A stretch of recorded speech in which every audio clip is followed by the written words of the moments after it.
You spend weeks scripting, filming, and editing. You finally hit upload, wait for the processing bar to fill, and there it is, the dreaded yellow icon. Limited monetization. It is easy to take that restriction personally.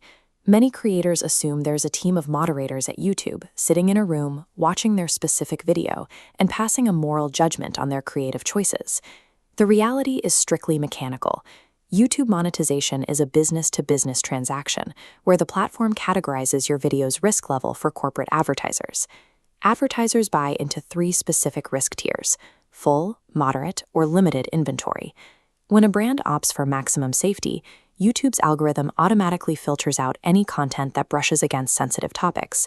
A yellow icon indicates a mechanical mismatch between the way you packaged your video and the risk tolerance of the brand buying the ad space. This sorting process begins the exact second your video file starts uploading to the servers. Before your content ever goes public, automated systems scan the audio track, the visual frames, and all of your metadata. Under a 2025 policy update, YouTube formalized a strict review window. If your video is flagged and you request a human appeal, that secondary review can now take up to 24 hours to complete. You face an operational choice: rush an upload to catch a fleeting trend, or hold the video as unlisted until the automated checks and potential human appeals clear completely. Pushing a video live while the ad suitability check is still pending sacrifices the most lucrative first 24 hours of ad revenue just to capture immediate viewership momentum. The ad suitability matrix represents how YouTube scores content. First is the metadata hierarchy. Using strong profanity or hyper-violent text in titles or thumbnails triggers an instant red or yellow state before play. This penalty overrides everything else, locking you out of premium ad tiers. The second rule of the matrix targets the actual video file, specifically the critical first 15 seconds of your edit. Placing graphic game violence, extreme profanity, or raw shocking visuals in that opening 8 to 15 second window automatically forces the system to categorize the video for limited ads. You might be tempted to use a rapid-fire, high-intensity shock hook right at the start of your video to maximize initial viewer retention.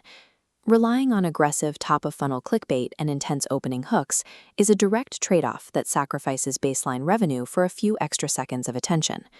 For channels covering inherently edgy topics, like true crime, geopolitical news, or gaming, there is a third rule: the context requirement.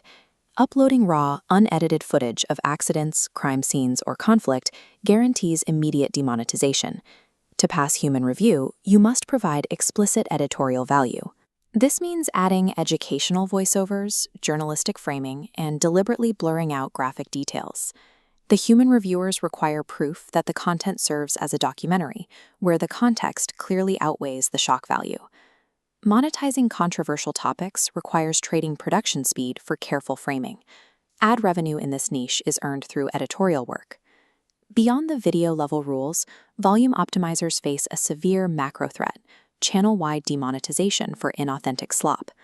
This penalty triggers when you rely on generic templates or manufacture emotionally manipulative scenarios, like repetitive clips of animals in peril. Stitching together unrelated or inconsistent AI-generated clips solely to inflate your view counts will flag the system just as fast. Violating the generic or repetitive content guideline leads to the ultimate penalty: YouTube strips the entire channel of its partner program status.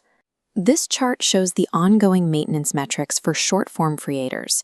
To keep your revenue share active, you must maintain at least 10 million qualified shorts views over every rolling 90-day period. Dipping below this baseline automatically pauses your shorts revenue. While high-volume automated production scales quickly, it forces you to operate under the constant existential threat of zero revenue. To survive the matrix, you need an operational playbook. Treat this as a mandatory pre-flight check before you hit publish. Step 1. Apply a safe metadata, edgy body strategy. Keep your titles and thumbnails pristine to pass the initial gate, saving your moderate authenticity for the actual video file. Step 2. Audit the first 15 seconds of your edit to ensure no graphic violence, heavy profanity, or automated red flags trip the system right out of the gate. Step 3. Verify that your educational voiceover and journalistic framing are heavy enough to pass a manual review if your video covers sensitive topics. Step 4. Upload the video as unlisted, Request a human review if necessary, and wait.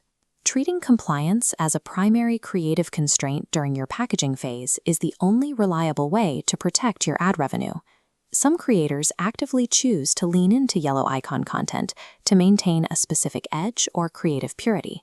This is a valid choice, but it requires building alternative revenue streams, like Patreon, memberships, or direct sponsorships to offset the ad loss. If you choose to play by the ad guidelines, you must build a 24 to 48-hour buffer into your upload schedule. The human appeal system requires this time to function. YouTube monetization operates as a predictable, mechanical matrix. By mapping your workflow to these specific rules, you secure the green icon and protect your revenue.